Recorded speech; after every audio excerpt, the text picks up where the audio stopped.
दोघेही राजकारणामध्ये समाजकारणामध्ये या राज्यामधल्या प्रमुख नेत्यामध्ये त्यांची नाव आहेत, म्हणून हे त्यांना दोघांमधूनच एकमेकाला क्लिअरिफिकेशन करून घेतलं तर चांगलं होईल. देवेंद्र फडणवीसांना ते नाही दाखवला होतो जे काम करण्याची कार्यपद्धत आहे ती राज्याच्या हितासाठी शेतकरी, शेतमजूर, गोरगरीब, दलित, पीडित माणसाला आदरणीय एकनाथ शिंदे साहेबांच्या नेतृत्वाखाली जो सरकार चालू आहे त्यामध्ये कर्तव्यदक्ष मुख्यमंत्री म्हणून ते काम करतात. परंतु कसं आहे का, ज्या पद्धतीने ते स्वतः जेलमध्ये जाऊन आले, दुसऱ्याला बी जेलमध्ये पाठवण्याचे स्वप्न पाहत असतात असं मला तर वाटतं. कारण की देवेंद्रजी जे काम करतात ते पारदर्शक काम करतात, सत्य काम करतात आणि राजकारणामध्ये अनेक लोक पाहिले मी, परंतु असा एक नेता सामान्यातल्या सामान्य माणसाच्या गरजा जाणून घेणारे, समाजामध्ये काय लागतं, कोणाला लागतं, कसं लागतं. आमचं सरकार तर हिंदुत्ववादी आहे, परंतु हिंदुत्ववादी सरकार असूनही बाकीच्या समाजावर कुठेही अन्याय होणार नाही याची दक्षता कोणी विचार करू शकत नाही का. ज्यावेळेस काँग्रेस राष्ट्रवादीचं राज्य होतं त्यावेळेस मायनॉरिटी डिपार्टमेंटचे काय हाल होते.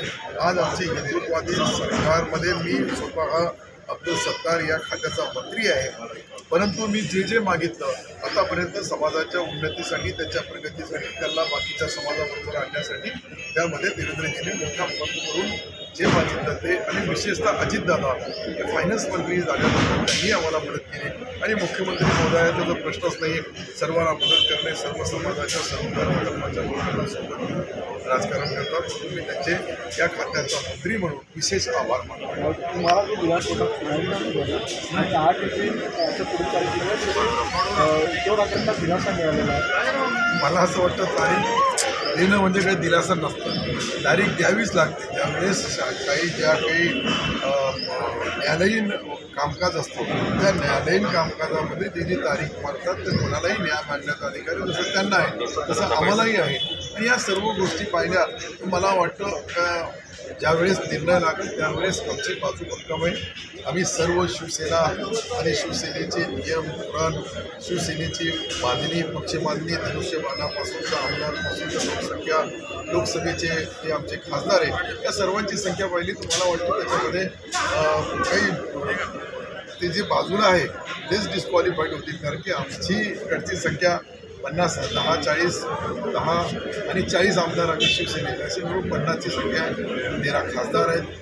हे सर्व पाहिलं मला वाटत नाही का सन्मान्य सुप्रीम कोर्ट तरी आमच्या विरुद्ध निकाल लागेल असं मला वाटत नाही, परंतु सुप्रीम कोर्टाचा जो निकाल लागेल तो आम्ही राजी खुशीने आणि हे एकदम मोकळ्या मनाने स्वीकारतो. आणि अमित शहा साहेब या देशाचे नेते आहेत आणि आता आजच्या राजकारणामध्ये नरेंद्र मोदी साहेब, अमित शहा साहेब हे पुरा देशभर दौरा करू लागले. फक्त संभाजीनगर औरंगाबादच केलं असं नाही, देशभर करू लागले. आणि त्याच्यामध्ये ही जागेसाठी आमचे मुख्यमंत्री महोदय अमित शहा साहेबांशी बोलले. मला वाटतं का संभाजीनगरची शिवसेनेकडे जागा वाटपाचा मार्ग कुठपर्यंत आलेला आहे, कारण रस्सिकेच होताना दिसते आहे. नाही, ते ज्यावेळेस 3 पक्ष एकत्रित येतात, 3 पक्ष एकत्रित आल्यानंतर त्याच्यामध्ये जागा वाटपचा सर्वांच्या मनासारखा होत नाही, परंतु वाटाघाटी करून मला वाटतं का याच्यामध्ये फार मोठा वादविवाद होणार नाही. ते तिघंही यामध्ये तरवेज आहे, हुशार आहे, होणार आहे, टॅलेंट आहे, प्रेझेंट आहे आणि ते सहज अशी खुशीने जागा वाटप करून घेतील. आपण 13 जागेसाठी आग्रही असल्याची चर्चा आहे, पण कुठेतरी वाटाघाटीमध्ये 8 ते 10 जागा मिळतील अशी नाही, 13पेक्षा जास्तच मिळतील. त्यामध्ये 13पेक्षा कमी करण्याचा काही प्रश्नच नाही आहे. आणि सन्माननीय मोदी साहेब आणि अमित शहा साहेब हे एकनाथ शिंदे साहेब जे ज्या पद्धतीने काम करतात राज्यामध्ये, 18 तास काम करणारा एक सामान्यातला सामान्य शेतकरी कुटुंबाचा माणूस रिक्षा चालवून त्यांच्या रिक्षामध्ये 13 खासदार बसतात, 40 आमदार आमचे धनुष्यबाणाचे आणि 10 अपक्ष बसलेले आहेत. तुम्ही अंदाजा लावू शकता की त्यांची काम करण्याची कार्यपद्धत कशी असेल, काय असेल, किती कष्ट करतात. याच्यासाठी मला वाटतं की दोन्ही नेते त्यांना सहानुभूतीपूर्वक विचार करून आम्हाला 13च्या वर जागा देतील. चर्चा सुरू झालेली आहे. काय पण आम्ही धनुष्यबाण घेतला कशासाठी? आमचा शिवसेना आहे कशासाठी? आमची निशाणी ही धनुष्यबाण आहे. आम्ही शिवसेना आहोत आणि आमचे नेते आदरणीय एकनाथ शिंदे साहेब आहेत. आणि एकनाथ शिंदे साहेबांनी जे काही आतापर्यंत आमची चर्चा आमच्या मिटिंगा वगैरे होतात यामध्ये धनुष्यबाणशिवाय पर्याय नाही. कोणी काही बोललं तर त्यांच्या मनामध्ये काही शंका असेल, त्यांना कमळ चिन्हाची आठवण येत असेल, त्यांनी डायरेक्ट त्यांच्या आदरणीय देवेंद्रजींना विचारून घ्यावं. देवेंद्रजी काय बोलतील ते ऐकून घ्यावं. राहुल गांधींची सभा होणार आहे मुंबईत.